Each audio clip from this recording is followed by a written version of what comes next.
Guys, what's up? Chris Rod, Sun City Lawn Care. How you guys doing today? I'm doing great. Did a little bit of work this morning. Took the rest of the day off. It is Saturday the 30th. If you guys are gearing up for Halloween, I want to wish you guys a happy Halloween. Make sure you guys stay safe out there as much as possible. Make sure you guys are checking that candy. God knows what they're putting it in nowadays. Anyways, what we're talking about today is winterizing your lawn, okay? I'm going to talk about a couple different various grass types on that process, and I'm going to touch base on a couple other topics. I'm going to show you a couple trouble spots in my own grass that we got going on with the Perennial rye overseed project we did back here, which is looking phenomenal, by the way. This is obviously by far, if you guys tune into my channel, probably by far the darkest, greenest grass I've had all year. I'll admit it looks a little better than my Bermuda did, to be honest with you.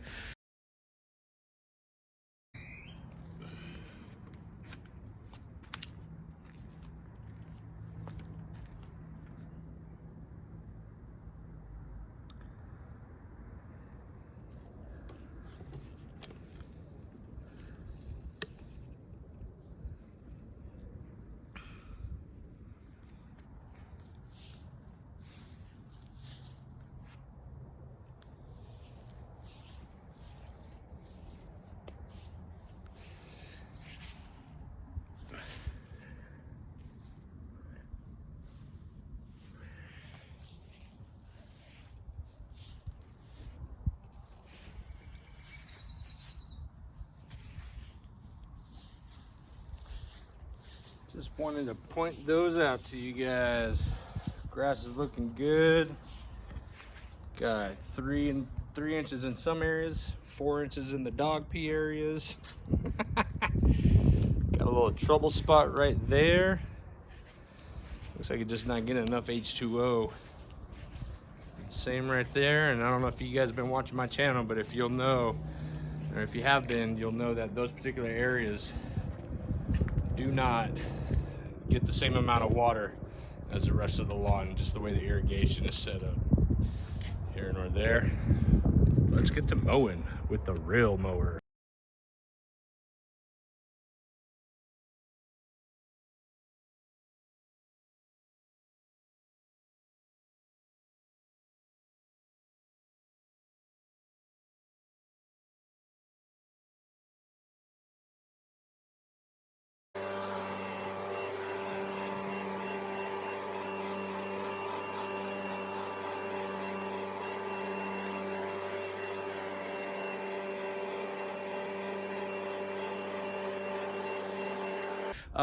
Last year I did an overseeding project, but I don't recall making a video about it. Last year was actually the first time that I overseeded this backyard with a perennial ryegrass. This year I did a little bit more in depth, a little bit more extensive process involved with that, and it turned out great. I'm really happy with it. I'm pleased with it. I'm already noticing some trouble issues. You know, one in particular is like this dark area right here. Dark area, whether you're looking at it from the east or the west, but it's thinning out, and the same thing here, it's thinning out. Let me show you guys one more spot where it's thinning out. We'll just dive right into this. We're going to try to make this one consecutive video here. I'm going to talk about a couple products that we put down. Again, the original purpose of the video is winterizing your lawn. Do you winterize your lawn? Is there a reason to? How to? What can you apply? What not to apply? But going back to this, you see that discoloration there? There's some thinning out there. I found some ant hills before I trimmed it up today. Same thing over here, it just looks like crap. Got the dog pee spots, and then we have some areas, that didn't fill in along the back wall there. And same thing over there. It just, it didn't come in, but I can still see the Bermuda. And it's same thing within this section of the yard.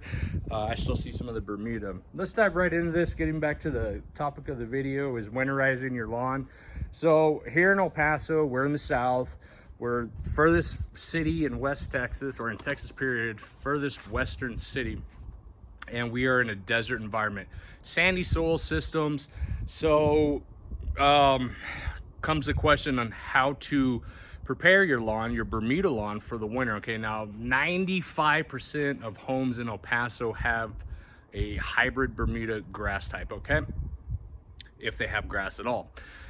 So you know, what can you do to protect your lawn throughout the winter? Okay, so if you haven't already, you should have applied your pre-emergent application, whether you're doing a dithiopyr or a prodiamine application, a pre-emergent. Your fall application should have already gotten down back into September, early October, to hedge your bet against any kind of winter annual weeds. Now, in lawn care, we consider the fall the start of the lawn care season. So what that means is, if you haven't already gotten your pre-emergent down, go get some pre-emergent, whether you get a granular pre-emergent, wettable, dispersible granular, something from an online store, or you go to the big box store and get something you can use with the spreader. Dithiopyr, they actually have in a liquid form that you can spray, which is really cool. It's very expensive, but either way, get some pre-emergent in the grass, into the soil system, okay? If you do happen to get some, make sure you water it in. We want that pre-emergent to reside down in the soil system, okay? That's really step one, and again, that's part of winterizing your lawn, going into winter, preparing for next season. Now, step two, as far as winterizing your lawn, and the pre-emergent, I'm sorry, before I continue to step two, the pre-emergent really does apply to your southern grass types and your northern grass types. However, and I'm going to talk about northern grass types because I am working with not only a Bermuda lawn underneath my rye here, but I'm now working with a northern grass type, a perennial rye. So I'm going to dive into when to apply pre-emergent here in a second. Step two is what you should literally be doing now that we're approaching the first week of November. The back end of October, first week in November, you really should be getting down your last fertilizer application, okay? Now, what kind of fertilizer can you use? Well, it depends on your situation. A good rule of thumb is to go ahead and get down something that's all-purpose or equal balance on the NPK rates. Big old bag, big old numbers, equal numbers across the bag, okay? Whether it be a 10-10-10, 12-12, 12, a 13-13-13, etc. That way, you're feeding the lawn, the root system, the soil system, one last dose of fertilizer going into the dormancy period. Okay, now we're talking about southern grass types here, particularly Bermuda, but that does apply to your centipede, your St. Augustines, and your zoysia grass types. Okay, get down some fall fertilizer. If you don't have all-purpose fertilizer or an equal balance, use what you have. Don't go buying any more product that you don't need, okay? So, and my example is I'm using an ammonium sulfate because I'm in the process of lowering my pH levels. I have been all season long. So I could go and get a fast release fertilizer or an all-purpose fertilizer, equal balance. That way I get equal nutrients into the soil system before the winter, before the first frost, or I can just use what I have. And I'm going to stick to the program that I have, and I'm going to be using the ammonium sulfate, which is 2100 for my specific purpose, okay? So to keep things simple, either use what you got as far as fertilizer goes, even if it's an organic fertilizer, just get it in the ground, okay? I'm not gonna go into why you shouldn't use a fertilizer, an organic fertilizer in the fall, but if you've got some, just put it down in the ground, okay? And then, you know, that's really step two. This is your last opportunity before your first frost, okay? Now, there's really only two steps, okay? The third step, which I'll talk about in a second, the second step, just to finalize that, is the rule of thumb is to get your either pre-emergent or your fall fertilizer application into the ground. You want to get it into the soil system before the first frost. Okay, so when is your first frost? Well, here in El Paso, traditionally, it's either the third week of November to the first week of December where we get that first hard frost, okay? Last year, 2020, October 27th, it actually snowed in El Paso, which is crazy, right? Because we're in the desert with snow. Yeah, it does snow here in El Paso. We've had increased snow over the past 2-3 years now, and we've had a lot colder temperatures for example, last April, we got down to like 8 degrees and it froze everything, killed palm trees and whatnot, and everybody's cactuses were dying. So either way, fall feeding, fall opportunity, last week of October, Halloween weekend, you know, timing around that period, or that first week in November, get your last fertilizer application in. That's step 2, okay? Now step 3, observe the lawn. You know, what we want to maintain is the debris on top of the lawn surface, okay? So as you guys can see earlier, I was using the leaf blower and I was getting rid of the debris on top of my ryegrass. That's really step 3, is the maintenance of the grass and doing leaf cleanups, okay? So if you guys happen to have any trees, which as you guys can see, my neighbors, they have trees and I get a little bit of leaf debris back here. But what I was cleaning up today was actually some straw for my garden. We had some gusty winds the other day and it blew the straw all over the place. So I'm trying to clean it up. And a quick note on that straw, I put it in the garden earlier this year. I made a video about it. It was the worst idea I applied or had. But looking back on it, using straw, the kind of straw I had wasn't such a bad idea because it had some seedlings in it, okay? It had some barley and wheat seedlings that were germinating inside my garden area. Well, I've kind of progressed into regenerative agriculture, so it didn't make sense then, but it makes sense to me now. But either way, I was blowing off that straw. So, you know, when we go into November and December here in El Paso, here in the south, or wherever you got trees up north, you're doing nothing but leaf cleanups. So let's talk about leaf cleanups in the fall, okay? Going into winterizing your lawn. Lawns, trees, should you mulch those leaves onto the lawn, or should you bag them or blow them all off and then bag them elsewhere, okay? It's a 2-step process. Yes, you should mulch those leaves. If you've got, you know, a good 2 inches of leaf debris on your lawn, go ahead and run the mower over it. Get that, mulch the leaves, get some of that organic material to decompose. It's going to do nothing but be healthy for your soil system. So that next season, you've got good organic material inside of your soil for your lawn to utilize next season, okay? Now, if you've got 6, 8, 12 inches of freaking leaves, you're not gonna be, you'll be out there all day doing some of these guys on YouTube that are using those ride-on mowers, and they're just doing circles and circles and circles and circles, and all they're doing is they're trying to mulch up that debris to get it to the lowest crumb possible, and then they leave it there, or they blow off whatever debris they have. That's just going to leave a huge mess. It's going to be a lot of excessive organic material on top of the soil surface on your lawn. That could do more harm than good going into the next lawn care season, okay? So that's really the 3 steps that I have as far as winterizing your lawn for southern lawns, Bermuda lawns.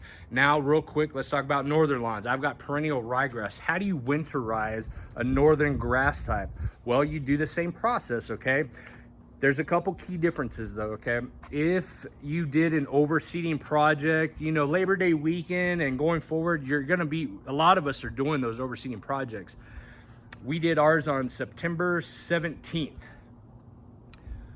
On the back of your pre-emergent labels, a lot of them are gonna tell you a time period to wait before you apply your pre-emergent. You need to have I would imagine, full germination as much as possible before you apply a pre-emergent. So on the back of a lot of these, prodiamine in particular, there's a 60-day wait period, okay? And anybody out there that wants to correct me, go ahead and leave me a comment below. Oh, and don't forget to subscribe to the channel and give me a thumbs up, guys. I really appreciate that. And it's a 60-day wait period, okay? So September 17th is when I did the overseeding project. November 17th is my 60-day mark, okay? The rule of thumb when it comes to pre-emergence, okay, is you got to get it in again before the first frost. What you don't want to have happen is apply a pre-emergent, whether it be a granular or a wettable dispersible granular or a liquid, apply it to the lawn, have it snow and the snow melt and wash all that away. It defeats the entire purpose.